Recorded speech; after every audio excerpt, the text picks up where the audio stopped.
হঠাৎ দেখা। রেলগাড়ির কামরায় হঠাৎ দেখা, ভাবিনি সম্ভব হবে কোনো দিন। আগে ওকে বারবার দেখেছি লাল রঙের শাড়িতে, ডালিম ফুলের মতো রাঙা, আজ পড়েছে কালো রেশমের কাপড়, আঁচল তুলেছে মাথায়, দোলন চাপার মতো চিকন গৌড় মুখখানি ঘিরে। মনে হলো কালো রঙের একটা গভীর দূরত্ব ঘনিয়ে নিয়েছে নিজের চারদিকে, যে দূরত্ব সর্ষে ক্ষেতের শেষ সীমানায় শালবনের নীলাঞ্জনে। থমকে গেল আমার সমস্ত মনটা।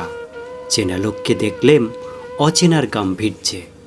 হঠাৎ খবরের কাগজ ফেলে দিয়ে আমাকে করলে নমস্কার। সমাজবিধির পথ গেল খুলে, আলাপ করলেম শুরু। কেমন আছো, কেমন চলছে সংসার, ইত্যাদি। সে রইল জানালার বাইরের দিকে চেয়ে, যেন কাচের দিনের ছোঁয়াচ পার হওয়া চাহনিতে। দিলে অত্যন্ত ছোট দুটো একটো জবাব, কোনোটা বা দিলেই না। বুঝিয়ে দিলে হাতের অস্থিরতায়, কেন এসব কথা, এর চেয়ে অনেক ভালো চুপ করে থাকা। আমি ছিলাম অন্য বেঞ্চিতে ওর সাথীদের সঙ্গে। একসময় আঙুল নেড়ে জানালো কাছে আসতে। মনে হলো কম সাহস নয়, বসলুম এক বেঞ্চিতে। গাড়ির আওয়াজের আড়ালে বললে মৃদু স্বরে, কিছু মনে করো না। সময় কোথায় সময় নষ্ট করবার?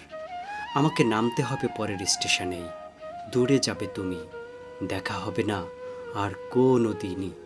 তাই যেই প্রশ্নটার জবাব এতকাল থেমে আছে, শুনবো তোমার মুখে, সত্য করে বলবে তো? আমি বললেম, বলবো।